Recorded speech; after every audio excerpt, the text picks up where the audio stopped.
What is a keto diet?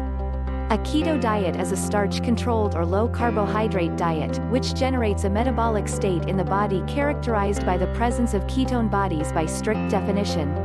It ideally also prioritizes adequate nutrient-dense protein and essential fats to optimize for being a fat burner instead of a sugar burner. Becoming fat-fueled rather than sugar-fueled can have positive benefits for metabolic health. A traditional ketogenic diet is high in healthy fats, has adequate protein and is low in carbohydrates. According to Wikipedia, the diet forces the body to burn fats rather than carbohydrates.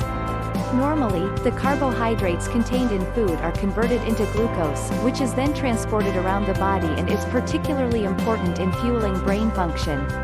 However, if little carbohydrate remains in the diet, the liver converts fat into fatty acids and ketone bodies. The ketone bodies pass into the brain and replace glucose as an energy source. In medicine, a therapeutic ketogenic diet is used primarily to treat difficult-to-control, refractory epilepsy in children. An elevated level of ketone bodies in the blood, a state known as ketosis, leads to a reduction in the frequency of epileptic seizures. Potential side effects may include constipation, high cholesterol, growth slowing, acidosis, and kidney stones. https://en.wikipedia.org/wiki/ketogenic_diet. Read on for more on the benefits and potential side effects of the keto diet. Keto Science and Studies. Click here to go to the page with the latest scientific studies which support the beneficial, effective and safe conclusions conducted on patients using ketogenic diets.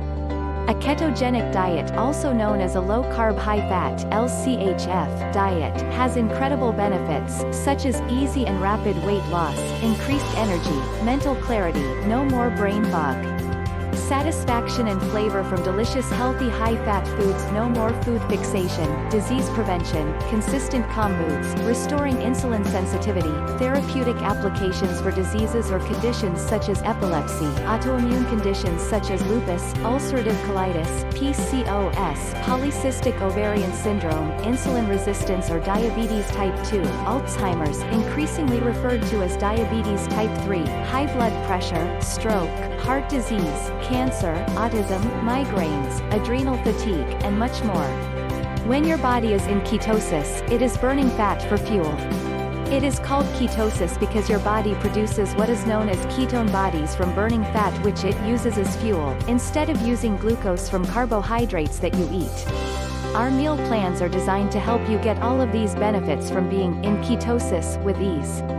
Right-click on the image above to save, share, or print and hand out this flyer on the benefits of the ketogenic diet to spread the word. Some precautions must be made clear. 1. You must have a health screening and blood work done before going low-carb or keto to rule out any health conditions such as insulin resistance or pre-diabetes, gallstones, kidney issues or any other health conditions which would make keto unsafe for you or unsafe without close doctor supervision. You must consult your doctor before starting a lowered carb or keto diet to make sure that it is suitable for you and that there are no contraindications for keto or low carb if you're currently taking any medication. 2. Are you brand new to low carb and keto or are you doing low carb at the moment? What is your current carb intake? It's important to first determine your current carb intake so that you may gradually lower it over time to avoid any keto flu symptoms when trying a keto diet. If you are not sure of your current carb intake, you may use a food tracker such as MyFitnessPal and enter in one average day's food intake to see what your carb intake is at the moment. If your carb intake per day is over 40 grams per day total, you will need to gradually move to keto, and if over 80 grams per day then you will need several weeks to prepare. 3. During the first phases of eating a lower carb or ketogenic diet and before starting the meal plans or 28-day challenge, you must gradually reduce your carb intake over 2 to 6 weeks before day 1 of the challenge in order to avoid keto flu symptoms. You may have to reduce your carbohydrate consumption slowly over a longer period of time to minimize any potential reactions, but eventually, by continuing to consume a diet lower in high-carb foods you should be able to avoid any keto flu or hypoglycemic reactions. For example, if you are at 80 to 100 grams of carb per day or below, you will need to go down by 10 grams per week down to the 30 grams per day in order to start the challenge, while slowly adding in some healthy fats. Once on the challenge, until you are keto adapted and have retrained your body to burn fat, don't try to go for more than 3 to 4 hours without food. You may also need to modify the macros slightly by consulting with your nutritionist, and by testing your ketones and blood sugar to see if you can get into ketosis with higher or lower fat levels, higher protein levels, or even adding more fibrous greens each day or one day a week depending on how you adapt. You can read more about avoiding hypoglycemia and gradually reducing carbs with this link, https:/www.ketogenicdash-diet-resource.com/reactive-hypoglycemia.html4. If you are diabetic, type 2 as type 1 cannot do the challenge, see below for a list of conditions which are not safe to do keto on your own without close doctor supervision. A ketogenic, keto, diet is a high-fat and low-carb diet which can potentially change the way your body stores and uses energy, easing diabetic symptoms. We have type 2 diabetic members on the 28-day challenge who are doing great. However, you must have doctor approval in order to participate in the 28-day challenge to make sure that your physician will be able to supervise you.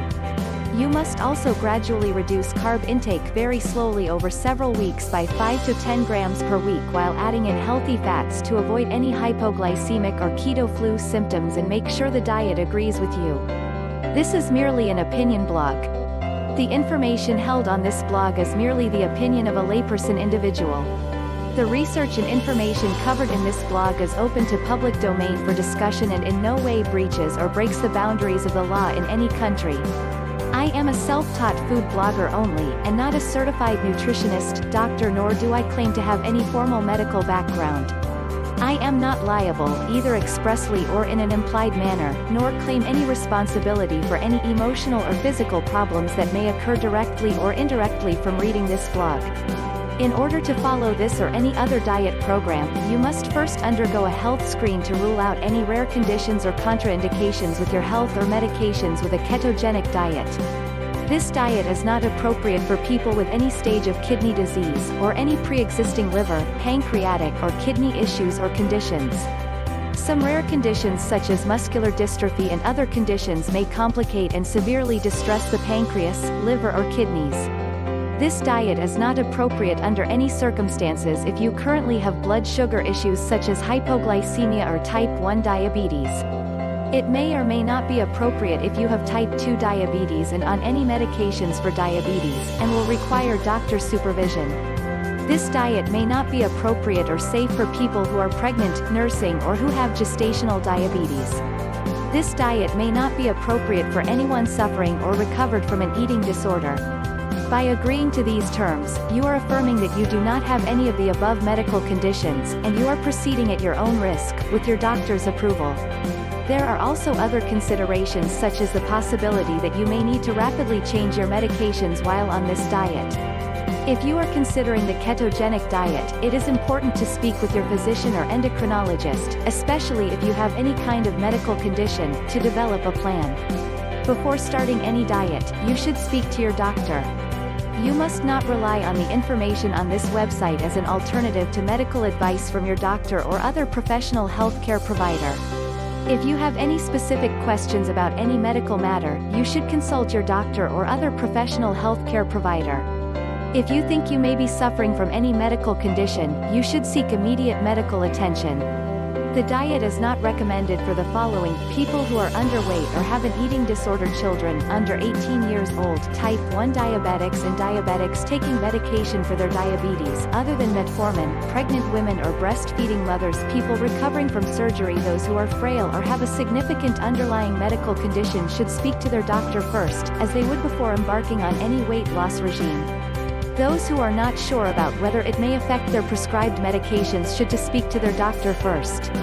People feeling unwell or have a fever, people with a history of serious mental health problems. Who is the ketogenic diet not recommend for? Before beginning any new diet or exercise regimen, always consult your local general practitioner. Due to the effect of acidifying the bloodstream, anyone with the following conditions are advised not to follow the ketogenic diet: any stage of pregnancy, anyone with decreased kidney function, all type 1 diabetics, recommended for type 2 diabetics without kidney damage and under doctor supervision, anyone on medications that decrease kidney or liver function, i.e. metformin.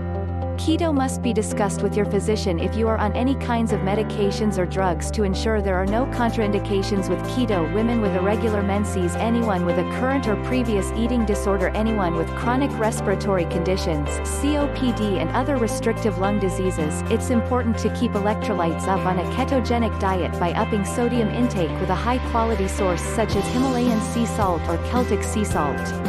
I like to add it to bone broth, and meals during the way, or even water. The body loses a large amount of water and sodium on a ketogenic diet, so it is important to increase sodium ingested. The body, if healthy and well-functioning, will regulate the appropriate amount of potassium to retain based on how much sodium is ingested. It is important to be very careful at all times when taking any potassium supplements, and discuss any potassium supplements with your physician or GP. It is not safe to supplement with potassium in any form, at any time, other than prescribed by your carb provider.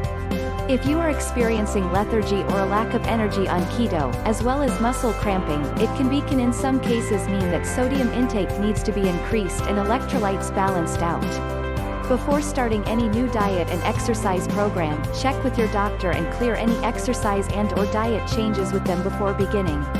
I am not a doctor or registered dietitian. I do not claim to cure any cause, condition or disease. I do not provide medical aid or nutrition for the purpose of health or disease and claim to be a doctor or dietitian. This is merely an opinion blog.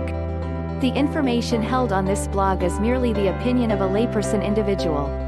The research and information covered in this blog is open to public domain for discussion and in no way breaches or breaks the boundaries of the law in any country. I am a self-taught food blogger only, and not a certified nutritionist, doctor, nor do I claim to have any formal medical background. I am not liable, either expressly or in an implied manner, nor claim any responsibility for any emotional or physical problems that may occur directly or indirectly from reading this blog. I am in direct ability and use of conversation under following articles. 9. A person who does not hold himself out to be a dietitian or nutritionist when that person furnishes nutrition information on food, food materials, or dietary supplements. This article does not prohibit that person from making explanations to customers about foods or food products in connection with the marketing and distribution of these products.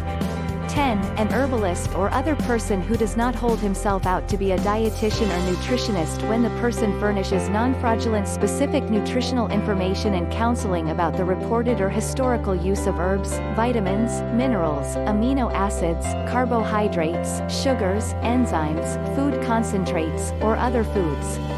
1991, C. 668 S. 1. 1995, C. 509 S. 135.2 S.